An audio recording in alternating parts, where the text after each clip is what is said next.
주신 말씀은 에스더 8장 15절, 16절, 17절 석절 말씀입니다. 구약성경 758쪽에 있습니다. 에스더 8장 15절, 16절, 17절 석절 말씀 한 목소리로 우리 함께 에스더 8장 15절에서 17절의 말씀을 한 목소리로 함께 봉독하겠습니다. 모르드게가 푸르고 흰 조복을 입고 큰 금관을 쓰고 자색 가는 배 겉옷을 입고 왕 앞에서 나오니 수산성이 즐거이 부르며 기뻐하고 유다인에게는 영광과 즐거움과 기쁨과 존귀함이 있는지라.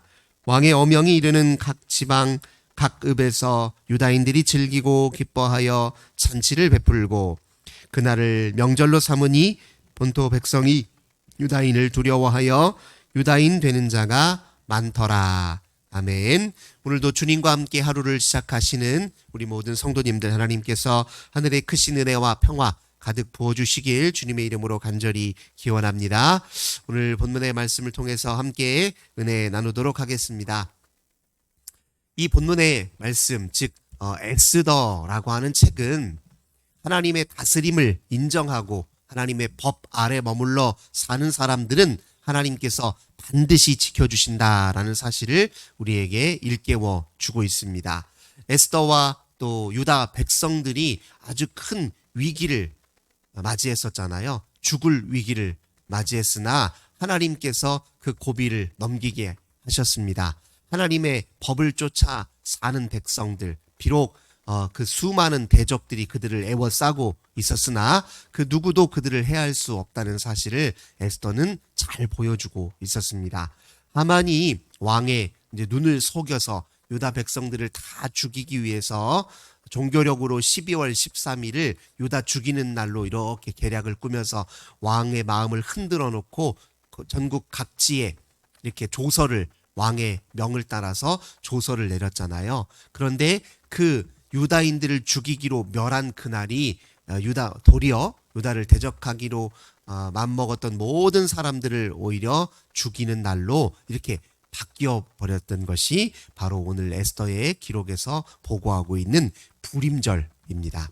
이 불임절이라는 날이 바로 죽을 고비가 오히려 유다인들의 영광이 또 영예가 다시 복권되고 바로 하나님이 살아계심이 증거되는 날이다 하여서 이 날을 기념하여서 불임절이라고 했는데, 왜 불임이라고 했냐면은 이 하만이 유다인들을 멸하기로 한 날을 정할 때에 이렇게 제비뽑기 형태로 그날을 정했어요.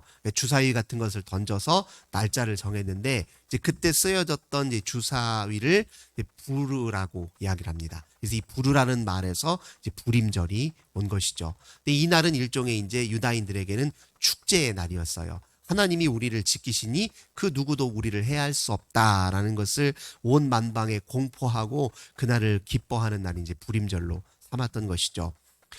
우리가 이제 지난 어저께에는 하만이 이제 어떻게 죽음에 이르게 되었는지 그 과정을 설명했다고 한다면, 이제 오늘은 이제 8장에서 보면 이 에스더 왕후가 왕에게 나가서 사실 지금 이 하만이 계략을 꾸며서 12월 13일 우리 유다 민족을 전부 죽이기로 그렇게 왕의 명령을 따라 각 지방에 다 조서를 내려서 이거 이제 그 날짜가 되면은 그 명을 따라서 이제 우리 민족이 큰 위협을 당하게 될 터이니 왕이여 빨리 속히 다른 조서를 내려서 우리 민족을 좀 건져 주소서 하고 이렇게 왕에게 구하는 장면이 나옵니다.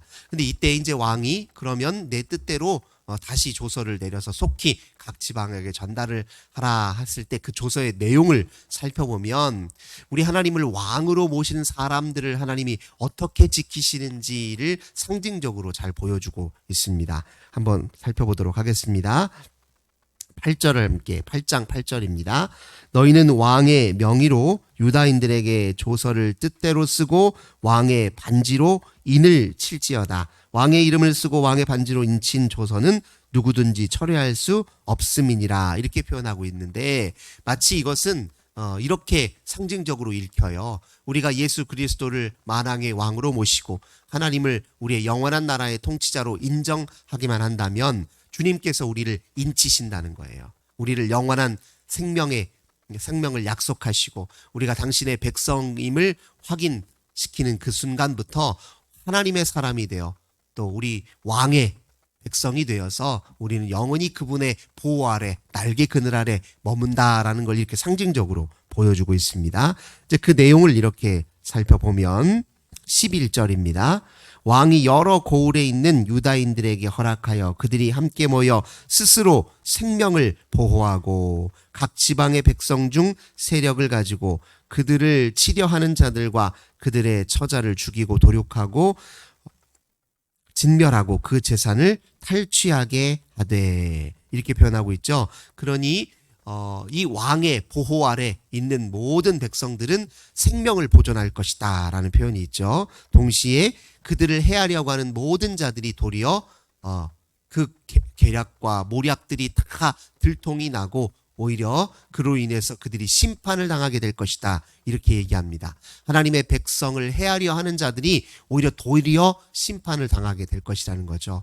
주의 편에 선 사람, 주님의 말씀에 거하는 자들은 오히려 그들을 에워싸고 둘러싼 모든 세력들 앞에 그들이 하나님의 왕의 사람이 드러나는 그 순간 오히려 해를 입히려 했던 자들이 도리어 심판을 당하게 된다는 것을 이렇게 표현하고 있습니다. 동시에 이제 13절 14절을 보면 이 초본을, 조서 초본을 각 지방에 전하고 각 민족에게 반포하고 유다인들에게 준비하였다가 그날의 대적에게 원수를 갚게 한지라 왕의 어명이 매우 급함에 역절이 왕의 일에 쓰는 준말을 타고 빨리 나가고 그 조서가 도성수산에도 반포되니라. 이게 이제 시급을 다투는 일이에요. 그래서 이 왕의 조서를 빠른 속도로 이제 광범위한 지역에 전달하기 위해서 역졸이 어떻게 합니까?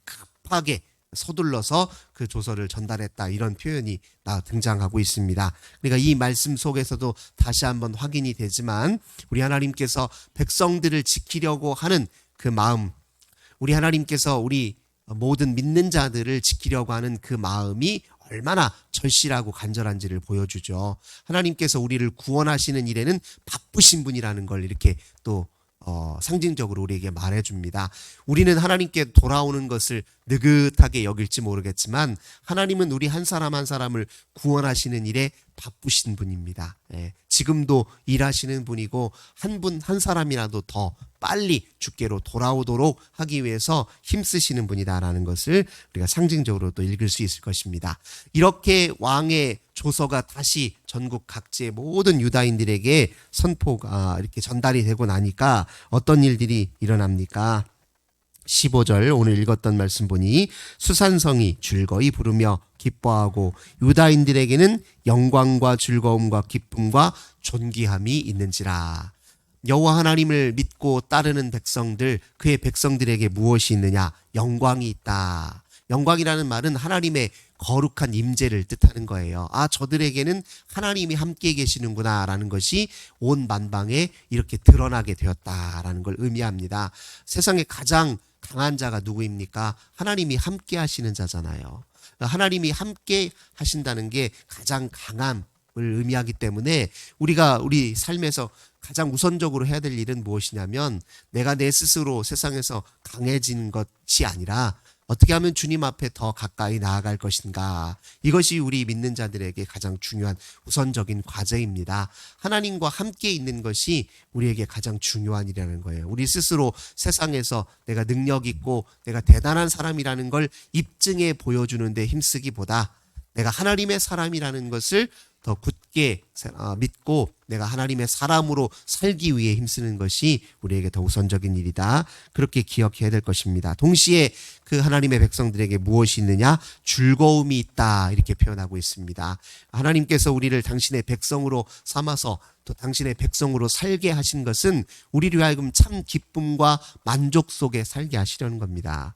우리로 하여금 이 세상은 험하고 고난이 많고 역경이 많지만 그럼에도 불구하고 우리로 하여금 삶은 아름다운 것이고 좋은 것이고 살아볼 만한 것이고 삶이라는 건 신비로운 것이다 라는 것을 더 깊게 느끼고 경험하고 그리하여 기쁨과 즐거움 속에 거하여 살도록 하시기 위해서 우리에게 믿음 주시고 당신 백성 되게 하신 것이다 라는 사실을 우리가 기억해야 됩니다. 그래서 우리가 9장에 보면 이 불임전날 꼭 하는 여러 의식이 있었어요. 이제 이렇게 하나님이 복권하시고 회복하시는 이 날을 기념하는 이 불임절을 9장 18절에 보면 12월 종교력으로 12월입니다. 12월 13일, 14일, 15일 이 세 날을 이 불임절 잔치로 이렇게 선포하고 이날에 큰 잔치를 베풀어 즐긴다라고 이야기합니다. 이 불임절에 했던 가장 중요한 의식 중에 하나가 잔치를 베푸는 일이에요. 축제를 여는 일입니다.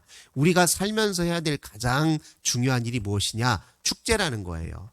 하나님이 우리를 지으셨으니 감사하고 하나님이 이 세상을 우리에게 허락하셨으니 기뻐해야 되고 이 모든 걸 허락하신 하나님을 찬미하고 찬송하고 그러니까 우리가 해야 될 가장 중요한 일은 기뻐하고 즐거워하고 예배하고 감사하는 일이라는 것을 불임절에 이렇게 보여주는 겁니다. 근데 잔치를 베풀면 자기 혼자 즐거운 자리가 아니잖아요. 우리 옛날에도 잔치 한번 벌어지면 홀로 죽고 즐거운 것이 아니라 이웃을 다 초대합니다. 그러니까 잔치의 특징은 초대에 또 있습니다. 많은 사람들이 함께 그 즐거움에 참여할 수 있도록 잔치 자리에 초대하는 것이죠. 예수님이 하나님 나라를 비유하실 때도 이 잔치로 비유하지 않습니까? 혼인잔치로 비유합니다. 그러니까 우리가 해야 될 중요한 일은 무엇이냐? 사람들을 하나님의 잔치로 자꾸 초대하는 일이에요. 동시에 19절을 보니까 잔치를 베풀고 즐기며 서로 예물을 주더라. 서로 예물을 주더라. 필요한 걸 서로 나눈다. 그런 의미가 되겠지요. 그리고 22절 또 건너뛰어서 보면 슬픔이 변하여 기쁨이 되고 애통이 변하여 길한 날이 되었다. 이렇게 선언합니다. 동시에 서로 예물을 주면서 가난한 자를 구제하라. 이런 표현이 있어요. 그러니까 이건 역시 마찬가지입니다. 예수 믿는 사람, 하나님의 백성으로 사는 사람들에게 주어져 있는 또 중요한 사명은 무엇이냐? 가난한 자를 구제하는 일이라는 거예요. 약자를 보호하는 거예요. 이렇게 유다인들도 사실 타국 땅에서 나그네처럼 그렇게 살고 그렇게 서러움 속에 살았지만 하나님이 그들을 도우셔서 기쁨을 주시고 평화를 주신 것처럼 너희들도 이 세상에 나그네처럼 약자로, 소외자로, 외로운 자로, 고독한 자로 사는 사람들을 구제하는 일이 너희들에게 주어진 사명이다라는 걸 불임절은 또 일깨워주고 있습니다. 또 다시 앞으로 건너와서 하나님의 백성으로 선 자들에겐 무엇이 있느냐? 16절 즐거움과 기쁨이 있다고 말씀드렸죠. 그 다음에 존귀함이 있다라고 이런 표현이 있습니다. 존귀하다는 게 무엇입니까? 누가 보더라도 저 사람들은 참 본이 되는 사람들이고 봐서 아름다운 사람들이고 우리도 쫓아 살만한 그런 사람들이다라는 것을 유다인들이 보여준다는 거잖아요. 다른 말로 하자면 유다인들의 인격과 성품이 날마다 하나님의 거룩한 성품을 닮아간다는 것을 의미합니다. 그러니까 하나님의 백성의 또 마지막 특징은 무엇이냐? 하나님의 백성들은 하나님의 성품을 결국 닮아가는 존재들이라는 것을 여기서 확인시켜 줍니다. 그래서 17절에 보니까 본토 백성이, 여기서 말하는 본토 백성이라는 것은 페르시아 바사 제국의 백성들을 의미합니다. 그 백성이 유다인들을 두려워했다 이렇게 얘기해요. 자기들이 주인이잖아요. 바사 제국에서 바사 백성들이 주인인데 주인인 그들이 객에 불과한 유다인들을 오히려 두려워했다 이런 표현을 쓰고 있습니다. 이 세상에 진짜 두려워할 만한 자가 누구냐? 바로 하나님의 백성으로 사는 사람들을 가장 오히려 이 세상 사람들이 두려워한다 이거예요. 왜? 하나님 때문에 그렇지요. 그러니까 이런 여기서 지금 역설이 일어나는 거예요. 오히려 주인이 나그네를, 객을 두려워하는 일이 일어났다는 겁니다. 뿐만 아니라 유다인 되는 자가 많았다. 이게 무슨 말이겠어요? 이제 내가 내 민족이 아니라 나도 유다 민족으로 살겠습니다. 나도 여호와 하나님을 믿는 백성으로 살겠습니다. 라고 하는 일이 벌어진 것이죠. 사실 이때 이 아하수에로 왕의 이 조서라고 하는 것이 이 페르시아 전 지역에 다 이렇게 퍼졌잖아요. 근데 이 페르시아가 얼마나 광범위한 지역이었냐면 여기 8장 9절의 말씀을 보면 이 조서가 인도로부터 구스까지, 인도는 아시죠? 인도에서 구스는 어디냐면 이 구스는 에티오피아를 뜻해요. 아프리카 대륙까지예요. 그러니까 인도에서 아프리카 대륙까지, 소아시아 가나안 지역을 넘어서서 소아시아 지역, 그 다음에 유럽 지역까지 이렇게 광범위한 지역에 이 왕의 조서가 내려졌다는 거예요.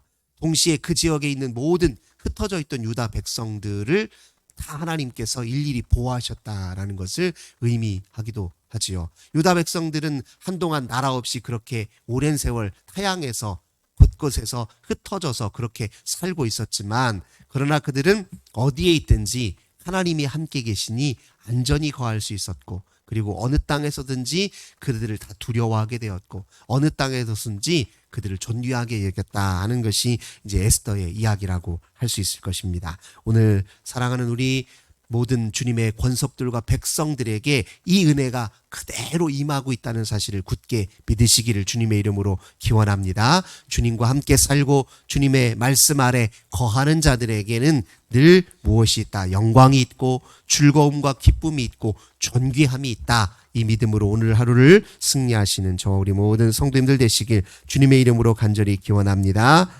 좋으신 주님 감사드립니다. 오늘도 주의 복된 말씀 가슴에 품고 하루를 시작합니다.